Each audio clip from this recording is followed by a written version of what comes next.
بسم اللہ الرحمن الرحیم۔ 27واں خط جشن نزول قرآن۔ ہاں سلیم، جیسا کہ میں پہلے بھی کہہ چکا ہوں، عید میلاد النبی اور جشن نزول قرآن ایک ہی حقیقت کے دو پہلو اور ایک ہی سکہ کے دو رخ ہیں۔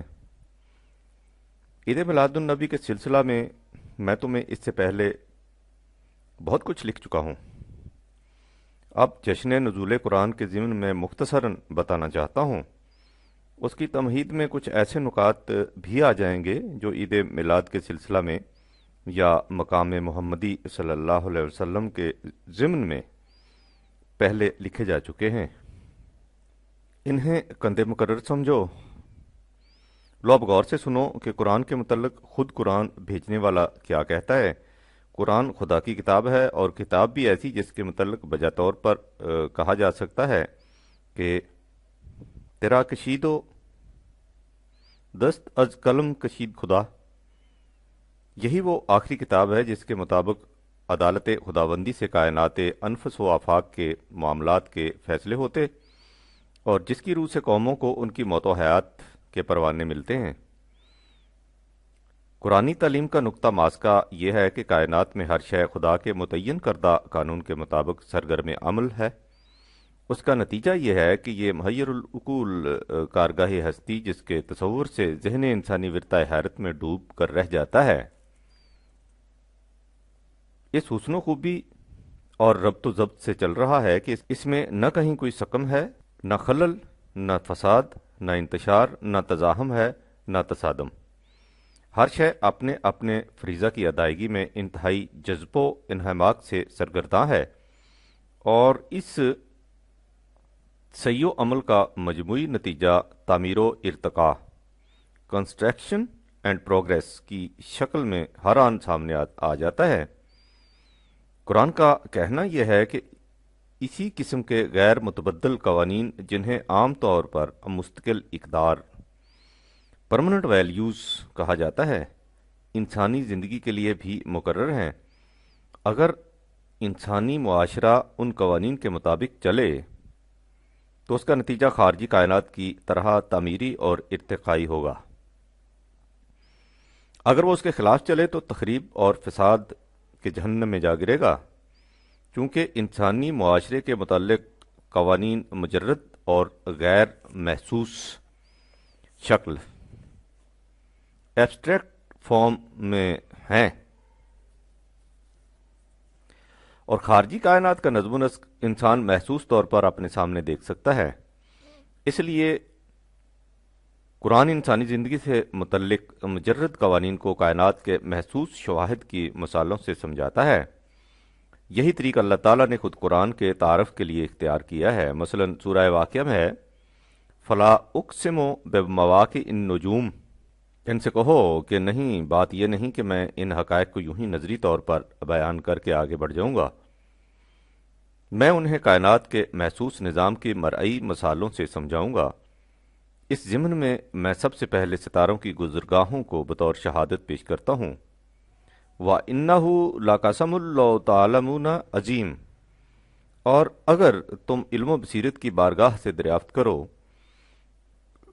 تو تمہیں معلوم ہو جائے گا کہ شہادت کتنی عظیم شہادت ہے۔ میں ستاروں کی گزرگاہوں، ان کے طلوع و غروب کے مواقع کو اس حقیقت کبریٰ کے اثبات کے لیے بطور شہادت پیش کرتا ہوں کہ فَلَا أُقْسِمُ بِمَوَاقِعِ النُّجُومِ وَإِنَّهُ لَقَسَمٌ لَّوْ تَعْلَمُونَ عَظِيمٌ إِنَّهُ لَقُرْآنٌ کریم۔ 56/75 سے 77۔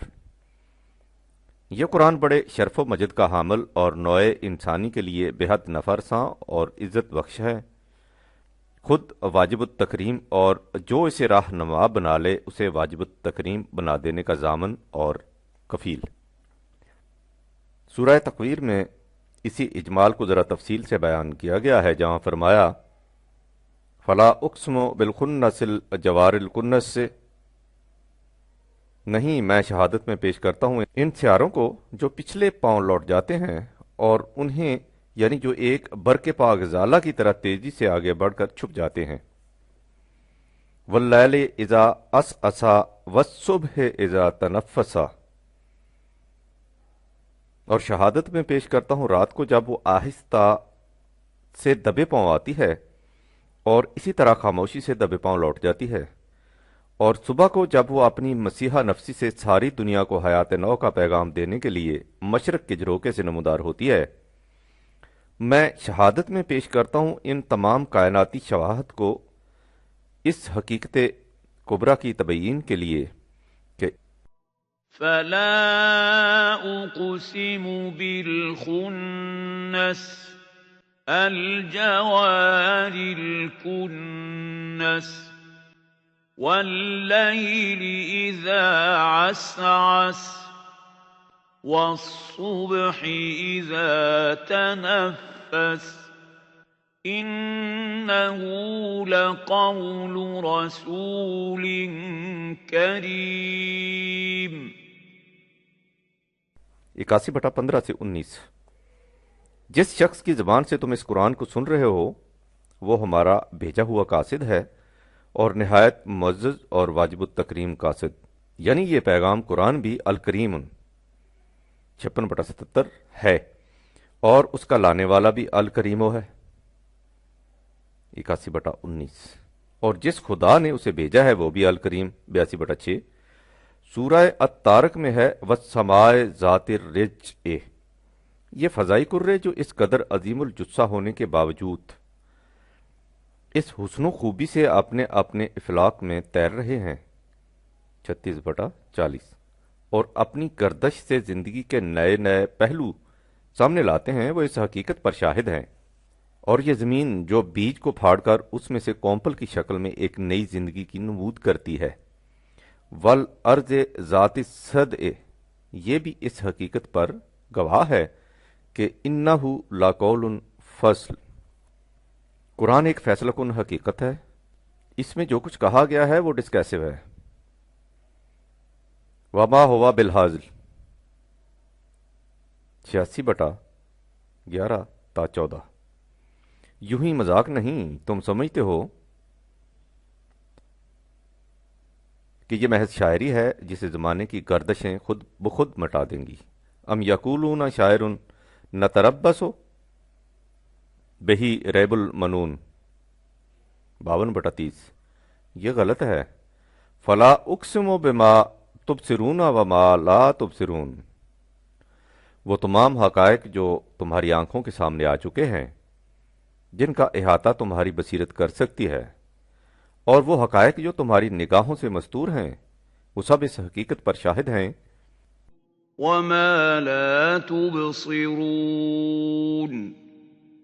انه لقول رسول کریم 69/39-40، یہ قرآن ایک واجب التکریم پیغمبر کی وساطت سے پہنچنے والے ابدی حقائق کا مجموعہ ہے، محض شاعرانہ تخیلات کا نگاہ فریب مرقع نہیں۔ ولا بے قول کاہن 69/42، نہ ہی یہ کسی اٹکل پچو بنانے والے نجومی کی قیاس آرائیاں ہیں، بلکہ تنزیل من رب العالمین 69/43، یہ اس خدا کی طرف سے نازل کردہ قوانین کا ضابطہ ہے جو تمام کائنات کا نشو و نما دینے والا ہے، ہر شے کو آہستہ آہستہ بتدریج اس کے نقطۂ آغاز سے معراج تکمیل تک پہنچانے والا۔ اس قسم کے حقائق نہ کوئی شاعر دے سکتا ہے نہ صرف پھرا دیوانہ۔ وَيَقُولُونَ أَإِنَّا لَتَارِكُو آلِهَتِنَا لِشَاعِرٍ مَجْنُونٍ 37/36، بل جاء بالحق 37/37، یہ وہی دے سکتا ہے جو خدا کی طرف سے تعمیری نتائج پیدا کرنے والی مثبت حقیقت لایا ہو۔ وما علمناہ الشعر وما ینبغی لہ، ہم نے اپنے رسول کو شاعری نہیں سکھائی، نہ ہی شاعری اسے زیب دیتی ہے۔ جو زندگی بخش حیات آور پیغام انقلاب کا حامل ہو اسے شاعری سے کیا واسطہ؟ انہ ہوا الا ذکر و قرآن مبین، یہ ان ابدی حقیقتوں کی یاد دہانی ہے جنہیں تم نے فراموش کر رکھا ہے۔ یہ ایک ضابطۂ زندگی ہے جو اپنی بات کو نہایت ابھرے اور نکھرے ہوئے انداز سے تمہارے سامنے پیش کرتا ہے۔ وما علمناه الشعر وما ينبغي له إن هو إلا ذكر وقرآن مبين لينذر من كان حيا ويحق القول على الكافرين۔ 36/69-70، تاکہ ہر اس شخص کو جس میں زندگی کی رمق باقی ہے غلط روش پر چلنے کے ہلاکت انگیز عواقب سے آگاہ کر دے، اور جو لوگ اس کے باوجود اسی غلط روش پر چلتے جائیں وہ اپنی آنکھوں سے دیکھ لیں کہ جو کچھ اس نے کہا تھا وہ کس طرح حقیقت پر مبنی تھا، اس لیے کہ انہ لقول فصل وما ہوا بالہزل۔ 76/13-14، یہ فیصلہ کن بات ہے، یوں ہی مذاق نہیں کرتا۔ چونکہ تم غور و فکر سے کام نہیں لیتے اس لیے اس کی عظمت کا اندازہ نہیں کر سکتے۔ اس کی عظمت اور اثر انگیزی کا تو یہ عالم ہے۔ لو أنزلنا هذا القرآن على جبل لرأيته خاشعا متصدعا من خشية الله وتلك الأمثال نضربها للناس لعلهم يتفكرون۔ 59/21، اگر مثال کے طور پر ہم اسے قلب کوہ کے اندر رکھ دیتے اور اسے احساس عطا کر دیتے تو دیکھتا کہ اس کی خلاف ورزی کے ہلاکت آفری نتائج کے احساس سے اس کی سختی کس طرح نرم پڑ جاتی اور کس طرح اس کا جگر شک ہو جاتا، اس لیے کہ انہ لقول فصل وما ہوا بالہزل۔ فصل کے معنی ہوتے ہیں الگ الگ کر دینا، متمیز کر دینا، حق کو باطل سے جدا کر کے دکھا دینا، غلط کو صحیح سے الگ کر کے بتا دینا۔ اسی کے لیے دوسری جگہ کہا حامیم والکتاب المبین۔ یہ ایک ایسا ضابطۂ قوانین ہے جو خود بھی واضح اور صاف ہے اور جو ہر بات کو نہایت وضاحت اور صراحت سے ابھار کر اور نکھار کر بیان کر دیتا ہے۔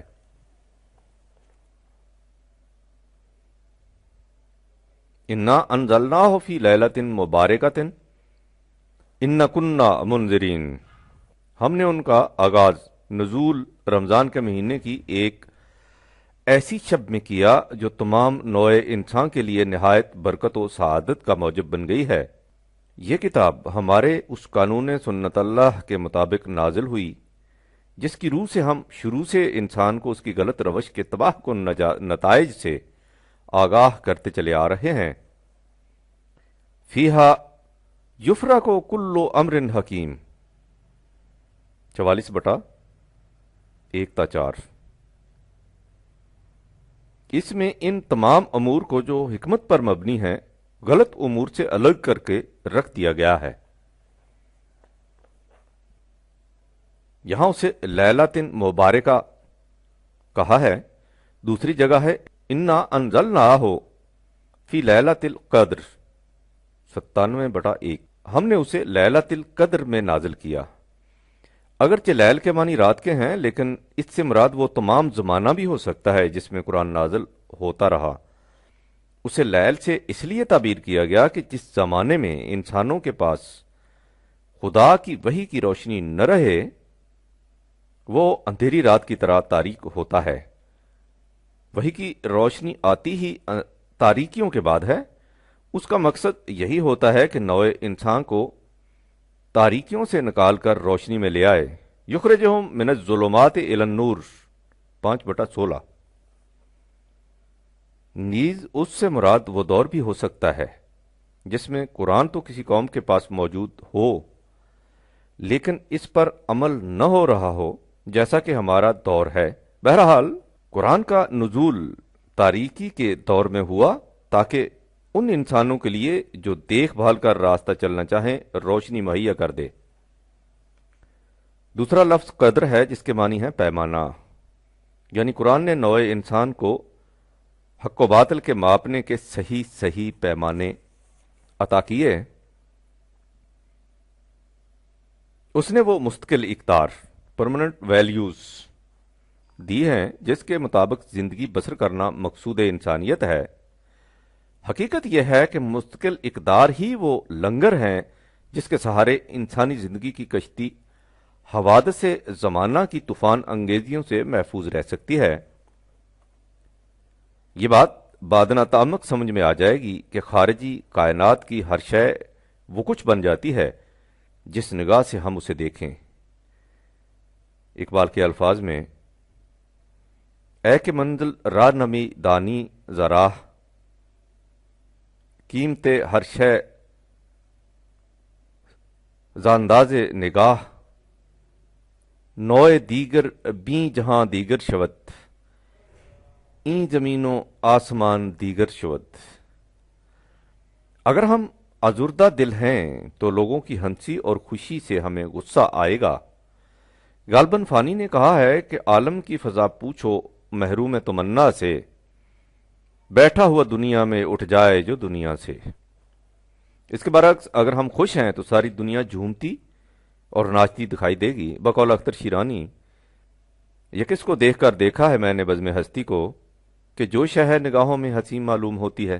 مختصراً یوں کہ اب میں سمجھا کہ دنیا کچھ نہیں، دنیا میرا دل ہے، بدل جانے سے اس کے رنگ ہر ایک چیز کا بدلا۔ یا یوں، نہ کلی ہے وجہ نظر کشی، نہ کنول کے پھول میں تازگی، فقط ایک دل کی شگفتگی سبب نشاط بہار ہے۔ لیکن اگر ہم دنیا کے معاملات کے فیصلے اسی معیار کے مطابق کرنے لگ جائیں تو مصیبت ہو جائے۔ جس دن ہم خوش ہوں اس دن مجرم بھی ہماری عدالت سے صاف بری ہو جائیں، اور جس دن ہم بیگم صاحبہ سے لڑ کر آئے ہوں اس دن بے گناہ بھی پھانسی پا جائیں۔ تمہیں شاید یاد ہو کہ مشہور روسی لیڈر لینن روس کی تحریک سے پہلے جرمنی میں گرفتار ہو گیا تھا۔ جج نے فیصلہ یہ کرنا تھا کہ اسے موت کی سزا دی جائے یا ملک بدر کر دیا جائے۔ اس نے اسے ملک بدر کر دیا اور وہ سیدھا روس پہنچ گیا۔ اس پر لارڈ رسل نے لکھا ہے کہ اگر اس دن اس جج کو سوء ہضم کی شکایت ہوتی تو دنیا کی تاریخ بالکل مختلف ہوتی۔ لہٰذا یہ اصول غلط ہے کہ فیصلے ایک فرد کی افتاد طبع کے مطابق ہوں۔ معاملات کے فیصلوں کے لیے کوئی مستقل پیمانہ ہونا چاہیے جو افراد کے مزاج اور طبائع سے قطعاً متاثر نہ ہو۔ ان پیمانوں کو مستقل اقدار کہتے ہیں جو وحی کی روح سے ملتی ہیں اور جن میں اور تو اور خود نبی کے ذاتی خیالات و جذبات کا بھی کوئی دخل نہیں ہوتا۔ وما ینطق عن الہوی 53/3۔ ان مستقل اقدار کو میزان زندگی قرار دینے والوں کی یہ کیفیت ہوتی ہے کہ وہ تیری گلی کی قیامتیں کہ لحد کے مردے اکھڑ گئے۔ یہ میری جبین نیاز ہے کہ جہاں دھری تھی دھری رہی۔ ان پر خارجی حوادث کی تلاطم خیزیوں اور طوفان انگیزیوں کا کوئی اثر نہیں ہوتا۔ یہ ہے وہ لیلۃ القدر، مستقل اقدار والی رات جس میں قرآن نازل ہوا۔ وما ادراک ما لیلۃ القدر، لیلۃ القدر خیر من الف شہر۔ اس حقیقت کو خدا کے سوا اور کون بیان کر سکتا ہے کہ وہ رات جس میں نزول قرآن کا آغاز ہو اس دور کے 1000 مہینوں سے بہتر ہے جس میں انسان وحی کی روشنی سے محروم ہو۔ وہ دور جو قرآن کی روشنی سے منور ہو انسانی جہالت اور ظلمت کے 1000 زمانوں سے افضل ہے۔ حقیقت یہ ہے کہ نزول قرآن سے انسانی تاریخ میں ایک نئے باب کا اضافہ ہوا ہے۔ بعثت محمدیہ صلی اللہ علیہ وآلہ وسلم زمانہ قبل از قرآن اور بعد از قرآن میں ایک حد فاضل ہے جس سے دونوں دور نمایاں طور پر الگ الگ دکھائی دیتے ہیں۔ نزول قرآن کے بعد کے زمانے کی خصوصیت یہ ہے کہ تنزل الملائکۃ والروح فیہا بإذن ربہم، اس میں آہستہ آہستہ قانون خداوندی کے مطابق ملائکہ اور روح کا نزول ہوتا ہے۔ یہ تمہیں معلوم ہی ہے کہ ملائکہ سے مفہوم وہ کائناتی قوتیں ہیں جو خدائی پروگرام کو تکمیل تک پہنچانے میں سرگرم عمل رہتی ہیں۔ تم دیکھو کہ کائناتی قوتوں کی کار فرمائی جس صورت اور وضاحت سے زمانہ بعد از نزول قرآن میں بے نقاب ہوئی ہیں، زمانہ قبل از قرآن کے 1000 سال میں اس کا عشر اشیر بھی انسانوں کے سامنے نہیں آ سکا۔ باقی رہا الروح، سو اس سے مراد خود وحی کی قوت ہے۔ اس ضمن میں بھی غور کرنے سے یہ حقیقت واضح ہو جائے گی کہ جس تیزی سے زمانہ بعد از نزول قرآن میں اقوام عالم غیر شعوری طور پر یعنی عقل کے تجرباتی طریق سے وحی خداوندی قرآن کے قریب آتی جا رہی ہیں، اس سے پہلے دور میں اس کی مثال نہیں ملتی۔ تم دیکھو کہ زمانہ قبل از قرآن میں مثلا ملوکیت، شخصیت پرستی، نسل پرستی، اسلاف پرستی، قومیت پرستی، ذات پات کی تمیز، پیشوائیت، سرمایہ داری جیسے عناصر انسانی زندگی کے مسلمات میں شمار ہوتے تھے۔ لیکن زمانہ نزول قرآن کے بعد دیکھو کہ اقوام عالم کس طرح مسلمات کو آہستہ آہستہ چھوڑ چکی ہیں یا چھوڑتی چلی جا رہی ہیں۔ اس کے بعد قرآن یہ بتاتا ہے کہ کائناتی قوتوں کے عمل اور طریقہ کار کے بے نقاب ہونے اور وحی خداوندی کے مطابق نظام زندگی کی تشکیل کا نتیجہ کیا ہوتا ہے۔ اس کا نتیجہ ہوتا ہے من کل امر سلام۔ سلام ایک جامع لفظ ہے جس کے معنی امن و سلامتی بھی ہیں اور تکمیل ذات بھی، ضبط خویش بھی ہیں اور احترام آئین و قوانین بھی۔ قرآن کہتا ہے کہ اس کا نتیجہ یہ ہوگا کہ کائنات کے ہر گوشے اور زندگی کے ہر شعبے میں اسلام کی کیفیت پیدا ہو جائے گی۔ یہ حتی مطلع الفجر 57/105۔ تاں کہ رات کی تاریکیاں چھٹ کر ساری فضا صبح کی روشنی سے معمور ہو جائے۔ یہ نورانیت سب سے پہلے عہد محمد رسول اللہ صلی اللہ علیہ وآلہ وسلم والذین معہ میں وجہ تابانی عالم ہوئی تھی، جس سے زندگی کے تاریک گوشے بھی چمک اٹھے تھے۔ وہ انقلاب نبی اکرم کی بے مثال قوت عمل اور بے نظیر سیرت و کردار سے ہنگامی طور پر بائی ریولوشن ظہور میں آ گیا تھا، لیکن اس کے بعد یہ انقلاب بار دیگر آہستہ آہستہ ارتقائی طور پر بائی ایولیوشن رونما ہوگا جب انسان اپنے غلط تجارب کے تباہ کن نتائج سے متاثر ہو کر وحی کے بتائے ہوئے راستے پر آئے گا۔ قرآن کا کہنا ہے کہ ایسا ہو کر رہے گا۔ اس دور میں آسماں ہوگا سحر کے نور سے آئینہ پوش اور ظلمت رات کی سیماب پا ہو جائے گی۔ اس قدر ہوگی ترنم آفریں باد بہار، نکہت خوابیدہ گنچے کی نوا ہو جائے گی۔ شب گریزاں ہوگی آخر جلوہ خورشید سے، یہ جہاں معمور ہوگا نغمہ توحید سے۔ وَأَشْرَقَتِ الْأَرْضُ بِنُورِ رَبِّهَا وَوُضِعَ الْكِتَابُ وَجِيءَ بِالنَّبِيِّينَ وَالشُّهَدَاءِ وَقُضِيَ بَيْنَهُم بِالْحَقِّ وَهُمْ لَا يُظْلَمُونَ۔ 39/69۔ اس وقت زمین اپنے پروردگار کے نور سے جگمگا اٹھے گی۔ یہاں قرآن نے من کل امر سلام کہا ہے۔ سورہ مائدہ میں ہے قد جاءکم من اللہ نور و کتاب مبین، تمہاری طرف اللہ کی جانب سے ایک روشنی آ گئی، یعنی واضح کتاب۔ روشنی خود روشن ہوتی ہے، یعنی اسے تلاش کرنے اور دیکھنے کے لیے کسی دوسری روشنی کی ضرورت نہیں ہوتی۔ اگر کسی کمرے میں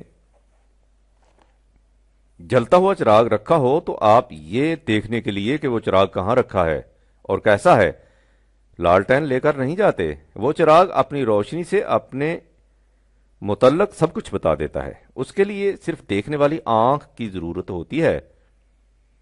اسی طرح قرآن کو سمجھنے کے لیے کسی خارجی ذریعے کی ضرورت نہیں، صرف عقل و فکر انسانی کی ضرورت ہے۔ وہ کتاب مبین واضح کتاب ہے۔ یہدی بہ اللہ من اتبع رضوانہ سبل السلام، اس کے ذریعے اللہ ہر اس قوم کو جو اس کے قوانین کا اتباع کرے سلامتی کے راستوں کی طرف رہنمائی کرتا ہے۔ وَيُخْرِجُهُم مِّنَ الظُّلُمَاتِ إِلَى النُّورِ بِإِذْنِهِ، وہ اپنے قانون کی روح سے انہیں تاریکیوں سے نکال کر روشنی کی طرف لے آتا ہے۔ يا أهل الكتاب قد جاءكم رسولنا يبين لكم كثيرا مما كنتم تخفون من الكتاب ويعفو عن كثير قد جاءكم من الله نور وكتاب مبين 5/15-16۔ اور زندگی کے توازن بدوش راستے کی طرف ان کی رہنمائی کر دیتا ہے۔ یہاں صراط مستقیم کہا ہے۔ سورہ بنی اسرائیل میں ہے إن هذا القرآن يهدي للتي هي أقوم ويبشر المؤمنين الذين يعملون الصالحات أن لهم أجرا كبيرا 17/9۔ یقیناً یہ قرآن کاروان انسانیت کی اس راہ کی طرف رہنمائی کرتا ہے جو اقواموں ہے۔ قاما وہ کھڑا ہوا، قیام قیامت، تقویم ساخت، ہیئت قضائی، قوام وغیرہ الفاظ کی بنیاد ہیں، تو الفاظ کی بنیاد میں توازن کا مفہوم مضمر ہوتا ہے۔ کھڑا وہی رہ سکتا ہے جس کا توازن درست ہو۔ قوام میں بھی اعتدال کا پہلو نمایاں ہوتا ہے۔ اقواموں کے معنی ہے جس میں سب سے زیادہ تقویمی کیفیت ہو، جو توازن و تناسب کے اعتبار سے سب سے بہتر ہو، جو بہترین اعتدال کی حامل ہو۔ حقیقت یہ ہے کہ کائنات کا سارا سلسلہ توازن اور تناسب ریشو پر چل رہا ہے۔ اگر کسی شے کے اجزاء کے توازن و تناسب میں ذرا سا بھی فرق آ جائے تو اس میں فساد ہی فساد رونما ہو جاتا ہے۔ یہی تناسب و توازن انسانی معاشرے کا بھی اصل الاصول ہے، نیز جس کی ریشو درست ہو وہی معقول ریشنل ہے۔ لہذا قرآن اس راستے کی طرف رہنمائی کرتا ہے جو خود قائم ہے اور دوسروں کے قیام کا ذریعہ، جس کا توازن و تناسب بہترین ہے اور اس لیے سر تسر ریشنل ہے۔ اسی لیے اس کی اپیل بھی انسانی عقل و فکر سے ہے، اسی سے انسان کو حقیقی زندگی ملتی ہے اور ایسی مشعل ہدایت جسے ہاتھ میں لے کر وہ ساری دنیا میں سیدھے راستوں پر جا سکتا ہے۔ سورہ انعام میں ہے اوامن کان میتن فاحییناہ، ذرا سوچو کہ ایک وہ شخص جسے ہم نے موت کے بعد حیات نو عطا کی، وجعلنا لہ نورا یمشی بہ فی الناس، اور ایسی قندیل ہدایت دی جس کی روشنی میں وہ دنیا کے تاریک ترین گوشوں میں نہایت امن و اطمینان سے چل پھر سکتا ہے۔ دوسرا شخص وہ ہے أَوَمَنْ كَانَ مَيْتًا فَأَحْيَيْنَاهُ وَجَعَلْنَا لَهُ نُورًا يَمْشِي بِهِ فِي النَّاسِ كَمَن مَّثَلُهُ فِي الظُّلُمَاتِ لَيْسَ بِخَارِجٍ مِّنْهَا كَذَلِكَ زُيِّنَ لِلْكَافِرِينَ مَا كَانُوا يَعْمَلُونَ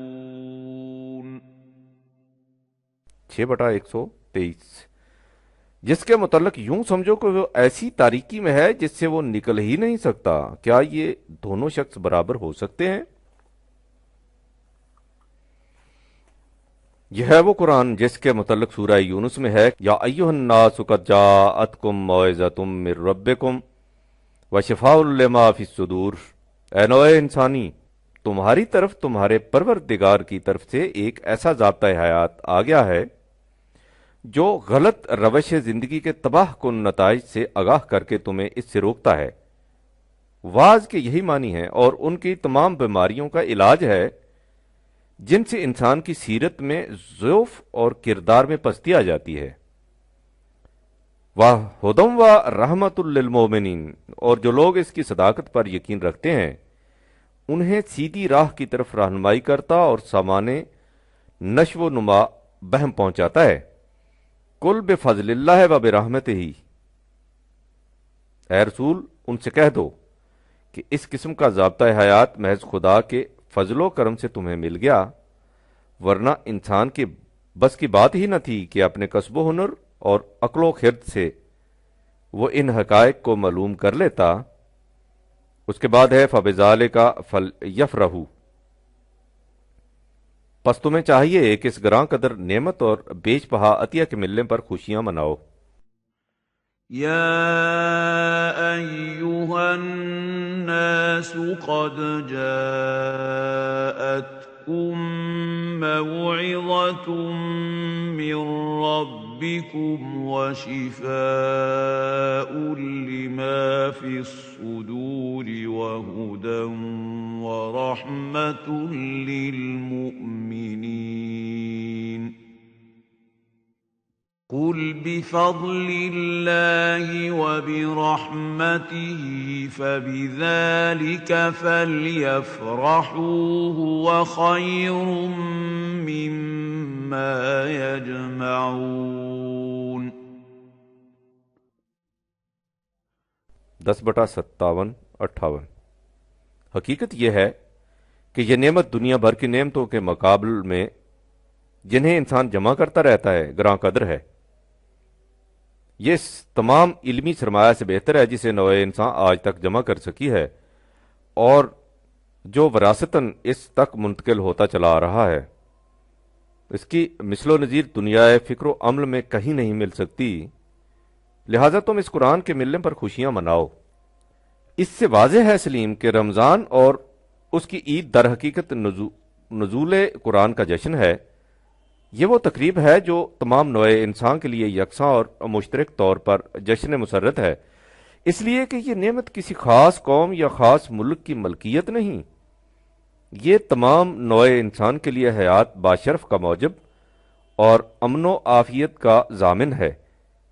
اصل یہ ہے کہ اقوام عالم نے ابھی سمجھا ہی نہیں کہ قرآن کیا ہے۔ جس دن ان کی سمجھ میں یہ بات آ گئی، ان کے نزدیک نزول قرآن کی تقریب سے بڑھ کر اور کوئی تقریب جشن و مسرت کا موجب نہیں سمجھی جائے گی۔ اس وقت ساری دنیا میں یہی ایک تقریب مشترک قرار پائے گی، نزول قرآن کی تقریب اور عید میلاد النبی کی تقریب، جو در حقیقت ایک ہی حقیقت کے دو گوشے ہیں۔ اب سوال یہ پیدا ہوتا ہے کہ قرآن کے مطابق زندگی بسر کرنے سے عملی نقطۂ نگاہ سے انسان کو ملتا کیا ہے؟ مختصر الفاظ میں اس کا جواب یہ ہے کہ انسان کو وہ سب کچھ مل جاتا ہے جو اس کی موجودہ زندگی کو خوشگوار بنانے کے لیے ضروری ہے۔ اور جس سے اس کے مرنے کے بعد کی زندگی انسانیت کی ارتقائی منازل طے کرنے کے قابل بن جاتی ہے۔ یہ ظاہر ہے کہ انسان کی موجودہ زندگی کو خوشگوار بنانے کا پہلا قدم یہ ہے کہ اس کی بنیادی ضروریات زندگی بیسک نیسیسٹیز آف لائف پوری ہوں۔ یہ زندگی کا کم از کم اور لا ینفک مطالبہ ہے۔ جس فرد یا قوم کی طبعی ضروریات زندگی پوری نہ ہوں وہ دیگر مسائل حیات کے متعلق کچھ سوچ ہی نہیں سکتی۔ دیکھو قرآن اس باب میں کیا کہتا ہے۔ سورہ طٰہٰ کی ابتدا اس سے ہوتی ہے، ما انزلنا علیک القرآن لتشقی 20/2۔ ہم نے تجھ پر قرآن اس لیے نازل نہیں کیا کہ تو شقاوت کی زندگی بسر کرے۔ شقا کے معنی ہے محرومی، بدنصیبی، یعنی قرآن اس لیے نازل کیا گیا ہے کہ تم محرومی اور بدنصیبی کی زندگی بسر نہ کرو، تمہیں جگر پاش مشقتیں نہ اٹھانی پڑے۔ یہ ہے نزول قرآن کا ایک اہم مقصد۔ اب اس اصول کی عملی تشریح دیکھو۔ اسے قرآن نے اسی سورہ میں قصہ آدم کے تمثیلی انداز میں بیان کیا ہے۔ اس نے کہا ہے کہ آدم ایک جنتی زندگی میں تھا۔ ہم نے اس سے کہا کہ دیکھنا تم کہیں شیطان کے فریب میں نہ آ جانا۔ اگر تم اس کے فریب میں آ گئے تو یہ تمہیں جنت سے نکلوا دے گا اور اس کا نتیجہ یہ ہوگا فتشقی، تم محروم اور بدنصیب رہ جاؤ گے۔ کن چیزوں سے محروم رہ جاؤ گے؟ ان چیزوں سے جو تمہیں اس وقت نہایت فراوانی سے حاصل ہیں۔ وہ چیزیں کیا ہیں؟ سنو، انا لکا اللہ تجوع فیہا ولا تعرا، اس جنت میں تجھے اس بات کی ضمانت حاصل ہے کہ تو نہ بھوکا رہے گا نہ ننگا۔ إن لك ألا تجوع فيها ولا تعرى وأنك لا تظمأ فيها ولا تضحى 20/118۔ تجھے نہ یہاں پیاس کا خوف ہے نہ موسم کی گرمی سے بچنے کی فکر۔ اس میں تمہارے کھانے پینے کے لیے رزق، پہننے کے لیے کپڑا، رہنے کے لیے مکان، غرضے کے تمام بنیادی ضروریات زندگی اس طرح حاصل ہیں کہ ان کے لیے تمہیں مشقتیں نہیں اٹھانی پڑتی۔ اگر تم نے اس روش زندگی کو چھوڑ دیا تو ان تمام چیزوں سے محروم رہ جاؤ گے۔ اس کے بعد ہے کہ آدم شیطان کے فریب میں آ گیا اور ان چیزوں سے محروم ہو گیا۔ جب اسے اپنی غلطی کا احساس ہوا تو اس نے خدا سے عرض کیا کہ یہ محرومی ابدی ہے یا اس سے بچ نکلنے کی بھی کوئی صورت ہے؟ جواب ملا کہ مایوس ہونے کی کوئی بات نہیں، اس محرومی سے نجات مل سکتی ہے۔ اس کی شکل یہ ہے کہ قال اهبطا منها جميعا بعضكم لبعض عدو فإما يأتينكم مني هدى فمن اتبع هداي فلا يضل ولا يشقى۔ تمہارے پاس میری طرف سے رہنمائی آئے گی، سو تم میں سے جو بھی اس رہنمائی کے پیچھے چلے گا تو نہ اس کی کوششیں رائے گاں جائیں گی اور نہ ہی وہ محروم رہے گا، لا یشقا۔ اس کے برعکس ومن اعرض عن ذکری فإن لہ معیشۃ ضنکا، جو ہمارے قانون سے اعراض برتے گا تو اس کی معیشت تنگ ہو جائے گی۔ اتنا ہی نہیں بلکہ ومن اعرض عن ذکری فإن له معیشۃ ضنکا ونحشره یوم القیامة اعمی 20/114۔ اور اسے ہم قیامت کے دن اندھا اٹھائیں گے۔ یعنی سب سے پہلی چیز یہ ہے کہ جو قوم قرآن کے قوانین کا اتباع کرے گی وہ بنیادی ضروریات زندگی سے کبھی محروم نہیں رہے گی، اور جو اس سے اعراض برتے گی اس کی معیشت تنگ ہو جائے گی۔ اس لیے کہ ما انزلنا علیک القرآن لتشقی، قرآن نے اس لیے نازل نہیں کیا گیا کہ اس کا اتباع کرنے والے بنیادی ضروریات زندگی سے محروم رہ جائیں، لیکن اس میں صرف طبعی ضروریات زندگی کے بافرات مہیا ہو جانے کے متعلق ہی ہدایات نہیں، یہ ایک مکمل ضابطۂ ہدایت ہے جس میں انسانی زندگی کے ہر گوشے اور نظام حیات کے ہر شعبے کے متعلق رہنمائی موجود ہے۔ وَتَمَّتْ کَلِمَاتُ رَبِّکَ صِدْقًا وَعَدْلًا،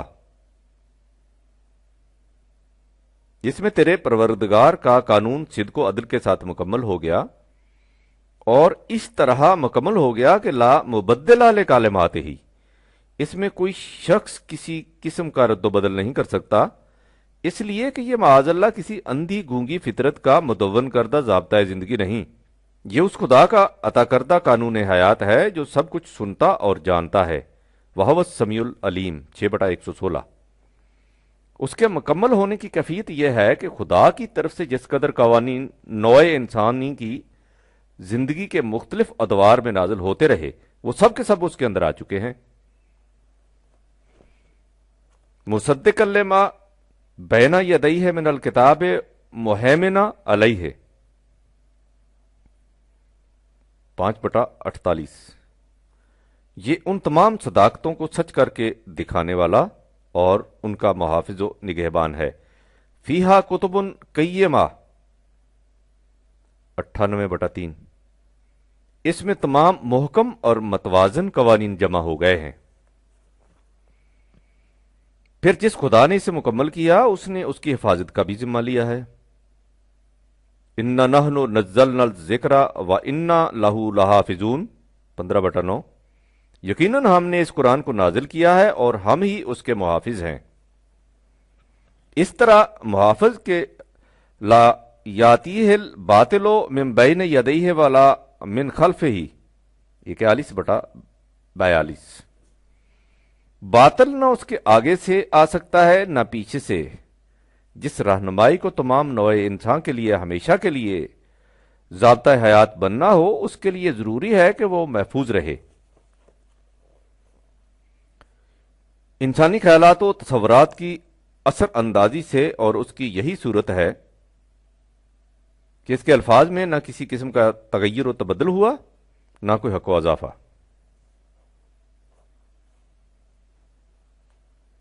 قرآن کا ایک ایک لفظ وہی ہے جو نبی اکرم نے خدا سے پا کر امت کو دیا تھا، اس میں نہ ایک لفظ زائد نہ منسوخ، نہ بدلا ہوا ہے اور نہ بگڑا ہوا۔ اس قسم کے ضابطۂ حیات کی بنیادی خصوصیت یہ بھی ہونی چاہیے کہ اس میں نہ کوئی اختلاف ہو نہ تضاد۔ قرآن نے اپنے من جانب اللہ ہونے کی ایک دلیل یہ بھی دی ہے کہ اس میں کہیں اختلاف نہیں۔ افلا یتدبرون القرآن، کیا یہ لوگ قرآن پر غور و تدبر نہیں کرتے؟ اگر یہ لوگ غور و فکر سے کام لیں تو یہ حقیقت بے نقاب ہو کر سامنے آ جائے کہ وَلَوْ كَانَ مِنْ عِنْدِ غَيْرِ اللَّهِ لَوَجَدُوا فِيهِ اخْتِلَافًا كَثِيرًا 4/82۔ اگر یہ خدا کے سوا کسی اور کی طرف سے ہوتا تو اس میں بہت سے اختلافات ملتے، یعنی اس میں کسی اختلاف کا نہ ہونا بھی اس امر کی دلیل ہے کہ یہ خدا کی کتاب ہے۔ تم نے سلیم اکثر لوگوں کو یہ کہتے سنا ہوگا کہ مسلمانوں میں جس قدر فرقے ہیں ان میں سے ہر فرقہ اپنے اپنے مسلک و مشرب کی تائید قرآن سے لاتا ہے۔ اگر صورتحال فی الواقع ایسی ہو تو قرآن کریم اس قدر باہمدگر متخالف فرقوں میں سے ہر ایک کی تائید بہم پہنچا دیتا ہو تو لوجدوا فیہ اختلافا کثیرا، قرآن میں بے شمار اختلافات ہونے کی اس سے بڑھ کر اور دلیل کون سی ہو سکتی ہے؟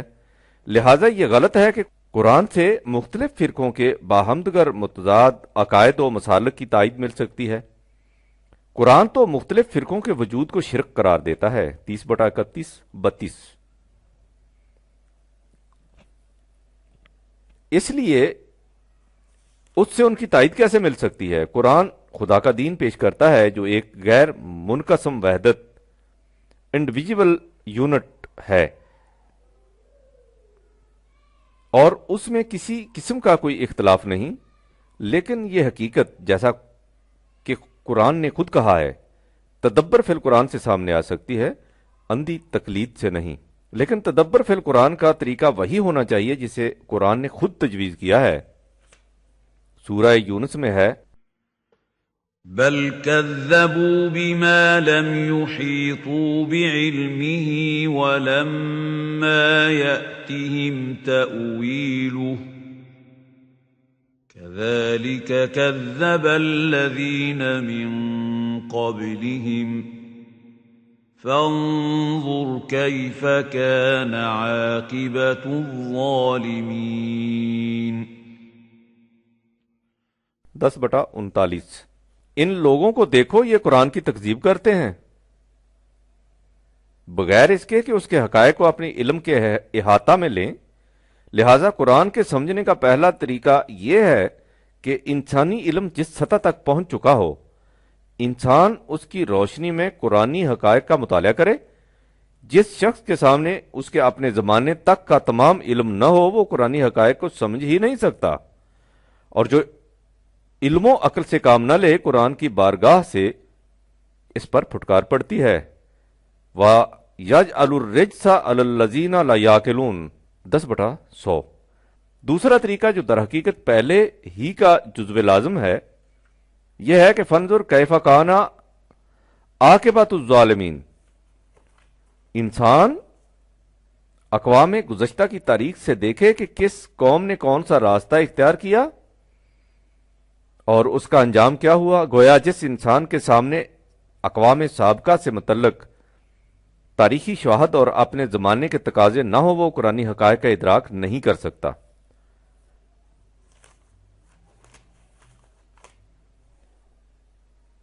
اور تیسرا طریق عمل سے متعلق ہے، یعنی قرآنی نظام کو عملاً متشکل کر دیا جائے، اس کے بعد اس کے نتائج تعویل ہو سے اس کے دعاوی کی صداقت خود بخود سمجھ میں آ جائے گی۔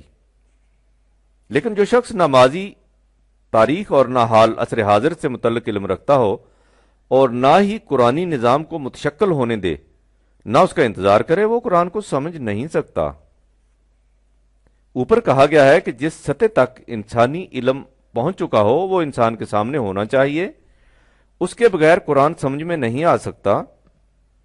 اس حقیقت کو قرآن نے دوسری جگہ اس طرح بیان کیا ہے، سَنُرِيهِمْ آيَاتِنَا فِي الْآفَاقِ وَفِي أَنفُسِهِمْ حَتَّى يَتَبَيَّنَ لَهُمْ أَنَّهُ الْحَقُّ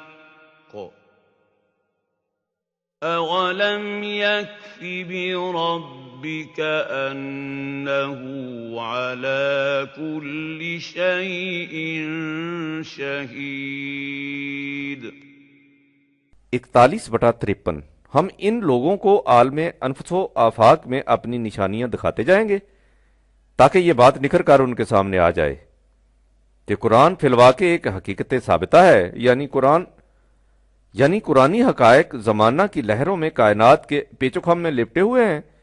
جب انسانی علم و تحقیق کا کوئی گوشہ اتنا بلند ہو جائے کہ کسی لہر کو جا کر چھو لے تو اس میں چھپی ہوئی حقیقت عروس نو کی طرح مسکراتی ہوئی بے نقاب ہو جاتی ہے۔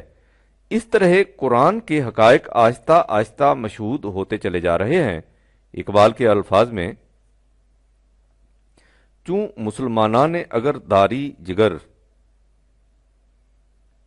در ضمیر خویش در قرآن اگر صد جہان تازہ در آیات اوست عصر ہا پیچیدہ در آنات اوست یک جہانش عصر حاضر را بسست گیرگر در سینہ دل مانی رسست بندہ مومن ز آیات خداست ہر جہاں اندر بر اوچو کے کباست چون کہن گردو جہان دربرش نی وحد قرآن جہان دیگرش۔ اس سے ظاہر ہے کہ جو حقائق اس زمانے کے تقاضوں کے ساتھ ساتھ بارز اور مشہود ہوتے ہیں ان کے متعلق یہ سمجھنا صحیح نہیں کہ کسی زمانے میں ان سب کا احاطہ کیا جا سکتا ہے۔ ہم قرآنی حقائق کو اپنے زمانے کے علم کی روشنی میں ہی سمجھ سکتے ہیں۔ ہمارے بعد جب علم انسانی کی سطح اور اونچی ہو جائے گی تو قرآن کی کئی ایسی حقیقتیں جو ہمارے زمانے میں ہنوز بے نقاب نہیں ہوئی منکشف ہو کر سامنے آ جائیں گی۔ یہ سلسلہ جاری رہے گا حتیٰ یتبین لہم انہ الحق، یہ اس لیے کہ قرآن اس خدا کا کلام ہے جس کی نگاہوں سے کوئی حقیقت پوشیدہ نہیں ہے۔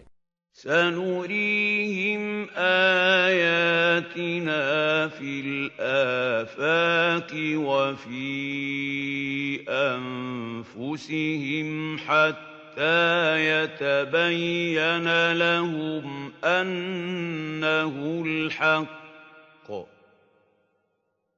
أولم يكف بربك أنه على كل شيء شهيد۔ 41/53 واضح رہے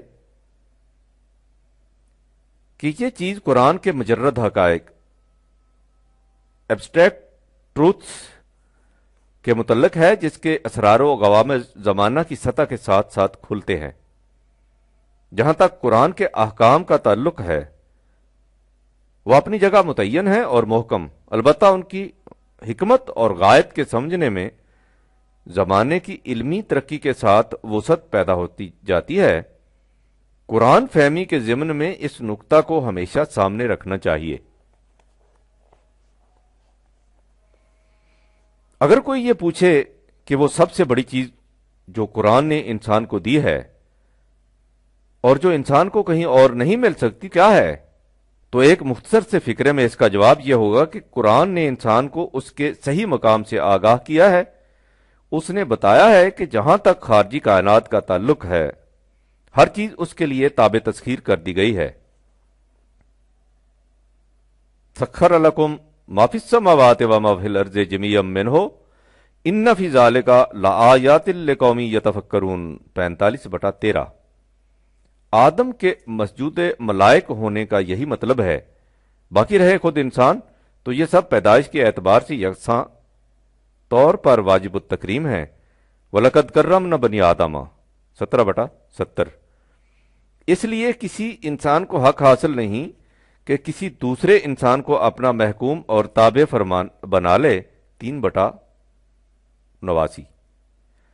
اس کے لیے صرف ان قوانین کے اتباع کی ضرورت ہے جو اس کی ذات کی نشو و نما کے لیے خدا کی طرف سے عطا ہوئے ہیں، اور ان قوانین کے سوا یہ کسی ضابطہ یا آئین کا پابند نہیں۔ قرآن نے واضح الفاظ میں کہہ دیا کہ اتبعوا ما انزل الیکم من ربکم ولا تتبعوا من دونه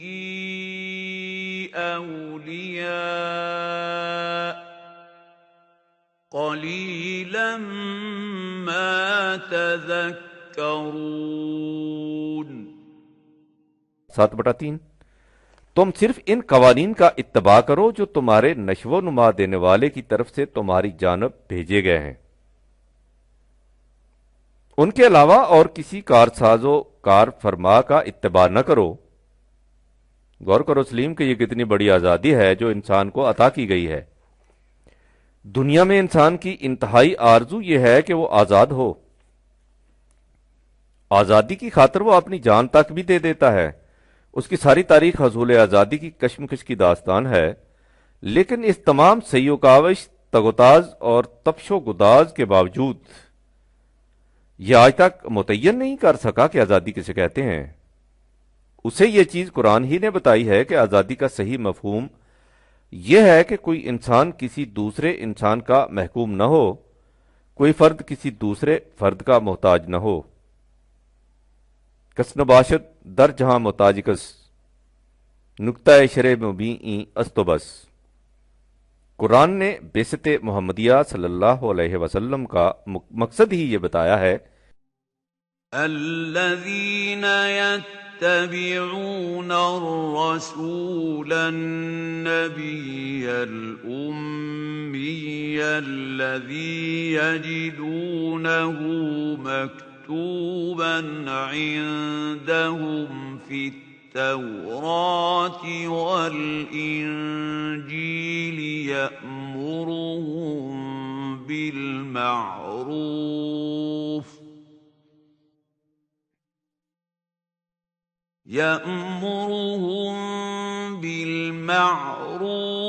وينهاهم عن المنكر ويحل لهم الطيبات ويحرم عليهم الخبائث ويضع عنهم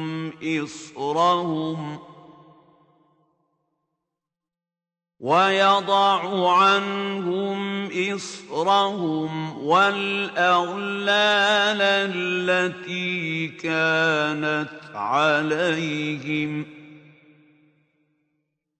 فالذين آمنوا به وعزروه ونصروه واتبعوا النور الذي أنزل معه أولئك هم المفلحون۔ 7/157 نوع انسانی کو زنجیروں سے آزاد کرا دے گا جن میں وہ جکڑی چلی آ رہی تھی اور وہ بوجھ اس کے سر سے اتار دے گا جس کے نیچے وہ دب رہی تھی۔ قرآن نے ان تمام اطوا کو سلاسل کو توڑ کر رکھ دیا جو صدیوں سے انسان کی آزادی کو سلب کیے ہوئے تھے، خواہ یہ سلاسل ملوکیت کے استبداد کی شکل میں تھے یا پیشوائیت کے تقدس کے رنگ میں، خواہ یہ حسب و نسب اور رنگ و نسل کی تفریق کی صورت میں تھے یا اقتصادی طور پر طبقاتی تقسیم کے پیکر میں۔ قرآن نے ان تمام زنجیروں کو توڑ کر انسان کو اس قابل بنا دیا کہ وہ آزادی کی فضائے بسیط میں کھلا سانس لے سکے اور اس طرح کائنات میں اپنے صحیح مقام سے آگاہ ہو جائے۔ یہ تھا وہ پیغام جو قرآن نے دیا، لیکن اس کی حامل امت نے جو کچھ اس کے باوجود اپنے ساتھ کیا اس کے تصور سے روح کانپ اٹھتی ہے۔ اس نے ان زنجیروں کے ایک ایک ٹکڑے کو جنہیں قرآن نے اس طرح توڑا تھا تلاش کر کے اپنی مژگان عقیدت سے اٹھایا اور نہایت تعظیم و احترام سے انہیں پھر سے اپنے گلے میں ڈال لیا۔ اقبال کے الفاظ میں، خود طلسم کیسر و کسرا شکست، خود سرے تخت ملوکیت نشست، تا نہال سلطنت قوت گرفت، دین او نقش از ملوکیت گرفت۔ چنانچہ آج حالت یہ ہے کہ منزل و مقصود قرآن دیگر است، رسم و آئین مسلمان دیگر است، در دل او آتش سو زندہ نیست، مصطفیٰ در سینہ او زندہ نیست۔ اس کی یہ حالت کیوں ہوئی؟ اس کے متعلق زبان وحی نے خود بتایا، وقال الرسول يا رب إن قوم اتخذوا هذا القرآن مهجورا۔ 25/30 اس قوم نے نہ صرف اپنے آپ کو اپنی خود ساختہ زنجیروں میں جکڑ لیا بلکہ قرآن کو بھی غیروں سے مستعار نظریات و تصورات کی رسیوں سے اس طرح باندھ دیا کہ وہ آزادانہ ایک قدم چلنے کے قابل نہ رہا۔ جانے والوں نے قرآن کے ساتھ یہ کچھ کیا اور آنے والوں کے نزدیک ان جانے والوں کی یہی روش دین میں سند قرار پا گئی۔ چنانچہ اب حالت یہ ہے کہ اذا قیل لهم اتبعوا ما انزل اللہ قالوا بل نتبع ما وجدنا علیہ آباءنا۔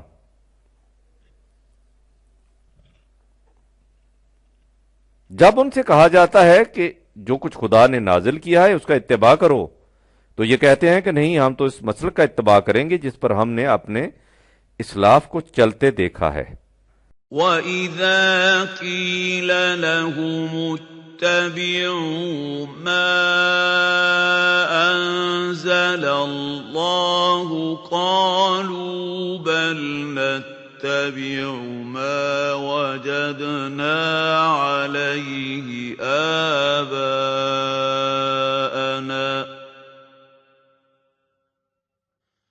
أَوَلَوْ كَانَ الشَّيْطَانُ يَدْعُوهُمْ إِلَىٰ عَذَابِ السَّعِيرِ 31/21 خواہ اس طرح شیطان انہیں جہنم کے عذاب کی طرف دعوت کیوں نہ دے رہا ہو، یہ اسی راستے پر چلیں گے۔ اس کے بعد قرآن کہتا ہے کہ ان سے کہو کہ دین کی راہ اندھی تقلید نہیں، اس کی راہ یہ ہے کہ من یسلم وجہہ الی اللہ وہو محسن، جو شخص اپنے آپ کو خدا کے قوانین کے سامنے جھکا دے اور اس طرح حسن کارانہ انداز سے زندگی بسر کرے۔ وَمَن يُسْلِمْ وَجْهَهُ إِلَى اللَّهِ وَهُوَ مُحْسِنٌ فَقَدِ اسْتَمْسَكَ بِالْعُرْوَةِ الْوُثْقَى وَإِلَى اللَّهِ عَاقِبَةُ الْأُمُورِ 31/22 اس نے ایک سہارا تھام لیا جو کبھی ٹوٹ نہیں سکتا، لیکن اصلاح پرستی کی جذباتی شدت انسان کے دل میں اس حد تک مخاصمت پیدا کر دیتی ہے کہ وہ قرآن کی آواز کو سننا تک گوارا نہیں کرتا۔ یہی نہیں کہ وہ خود اس کی آواز کو سننا نہیں چاہتا، بلکہ اپنے متبعین کو بھی تاکید کرتا ہے کہ وَقَالَ الَّذِينَ كَفَرُوا لَا تَسْمَعُوا لِهَذَا الْقُرْآنِ وَالْغَوْا فِيهِ لَعَلَّكُمْ تَغْلِبُونَ 41/26 اس قرآن کی آواز کو قطعاً اپنے کانوں میں نہ پڑنے دو اور نہ ہی اسے کسی اور کو سننے دو۔ جہاں اس کی آواز اٹھے تم کائیں کائیں کرنے لگ جاؤ، خوب شور مچاؤ، نعرے بلند کرو، فتوے لگانا شروع کر دو۔ ہو سکتا ہے تم اس طرح ان لوگوں پر غالب آ جاؤ جو قرآن کی طرف دعوت دیتے ہیں۔ آج ہماری حالت یہ ہو چکی ہے، اس قرآن کے متعلق جس پر ایمان لانے سے ہم سب مسلمان کہلاتے ہیں، اور اس کا نتیجہ بھی ظاہر ہے، اور وہی قوم جسے انتم الاعلون کہا گیا تھا، یعنی دنیا میں سب پر غالب، وہ آج دنیا میں سب سے ذلیل ہے اور در بدر دھکے کھا رہی ہے۔